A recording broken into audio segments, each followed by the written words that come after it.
Ever wondered why California has the nickname 49ers? We received California as a part of the Mexican cession when we won the Mexican-American War. Many thought that California would be worthless, but that all changed in 1848. In 1848, a carpenter named James Marshall found a piece of gold in the American River in California, but he was ordered to build a sawmill near the river. When people heard of this, everyone rushed to California. People crossed oceans on boats, walked through jungles, and traveled overland on wagons to take part in this from countries like Europe, China, Mexico, South America, and Australia. Because of the dangerous journey, most of the miners were young men. Women were rare, only 2 or 3 total. This is the story of the California Gold Rush in plain English by Brittainni, Marshall, and Cam. Most of the miners were young men who didn't have families and was planning to strike it rich at the mines. There wasn't many older men because of the hard journey. The younger men were adventurous and were hoping that they would get rich quickly by finding gold. Some of the miners quickly became rich, but most of the miners didn't. Mining was hard work, having to dig and be in the cold water all day. And days could go by and you couldn't get any gold at all. To make it worse, the miners had to pay lots of money for food. A dozen eggs cost $6 and a barrel of flour cost $400. Things were expensive. Some men would pay $5 to $10 just for bread or biscuits made by women.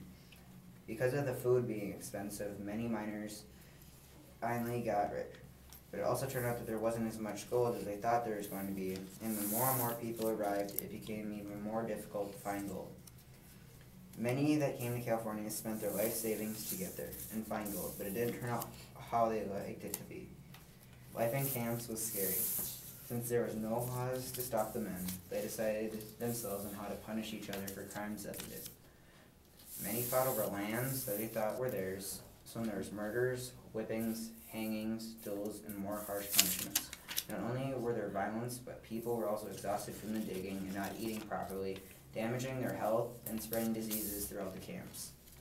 The relationship between the Americans and the Chinese at first was friendly. The Americans welcomed the Chinese to join them, but when there was no more gold to be found, many Americans blamed the Chinese. The Chinese were hard workers, being used to hard work and having patience. They would take over the areas that the miners left once the easy gold was gone. Because of this, the Chinese were able to make some profits from these areas. They also had smarter ways to find the gold. As more and more Chinese came, the Americans resented them even more. Soon the Chinese were attacked and beaten by the Americans. There were so many people in California that in 1850, California officially became the first state in the West. Most of the population were mainly Chinese. Once California became a state, it passed a law saying that miners had to pay a tax of $20 per month in order to continue mining. Because of the Americans kicking the Chinese out, the Chinese decided to open businesses like restaurants, stores, and laundries. With a lot of Chinese businesses, their neighborhood was nicknamed Chinatown.